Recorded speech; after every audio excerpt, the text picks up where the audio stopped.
When I was working on For a Few Dollars More, I began to notice that more so maybe than the other spaghetti westerns I was working on, that the most meticulous work, I would say, had to be done on this one, just to make sure that we got as much material on there and that we had the sound to cover it. It involved a lot of editing work, particularly. In order to work on For a Few Dollars More, I was able to get a brand new interpositive, a Techniscope 2-perf, made off the original negative. The producer of the film was Alberto Grimaldi, who had helped us so much with Good, the Bad, and the Ugly. He always bends over backward to help us. Italy kind of works on its own time. But with Mr. Grimaldi helping us, that speeded it up quite a bit. I've worked on other projects where it's taken months, if not maybe years, to get a response. Usually from Mr. Grimaldi, I would hear back within just a matter of a day or two. The fact that he had produced the film and could turn around and get people there to pick up the pace, it really helped us to get through it a lot more quickly than I had expected. We got just a beautiful, beautiful interpositive. So we were pretty lucky in terms of the quality of the element that we had to work on for that one.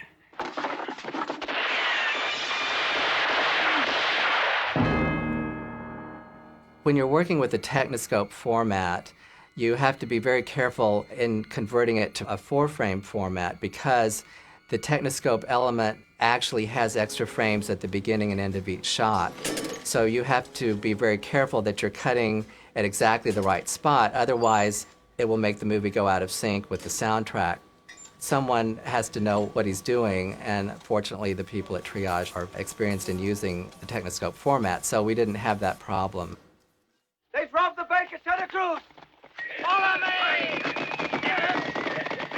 When it came to working on the sound for a Few Dollars More, it was the hardest of these 4 westerns to work with because we had the fewest available elements to work from.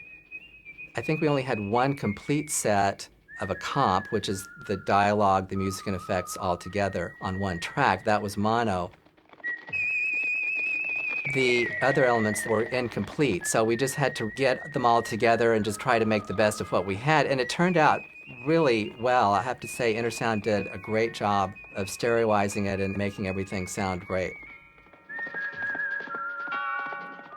For the restoration of For a Few Dollars More, for the theatrical prints and the DVD, we tried to match the Italian version as closely as possible.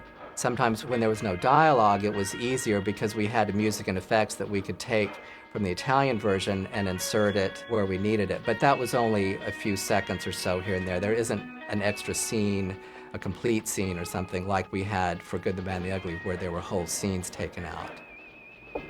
The version that you're seeing on the DVD is very similar to the original version, although it might have a little more because the Italian version was a little bit longer than the original English language release.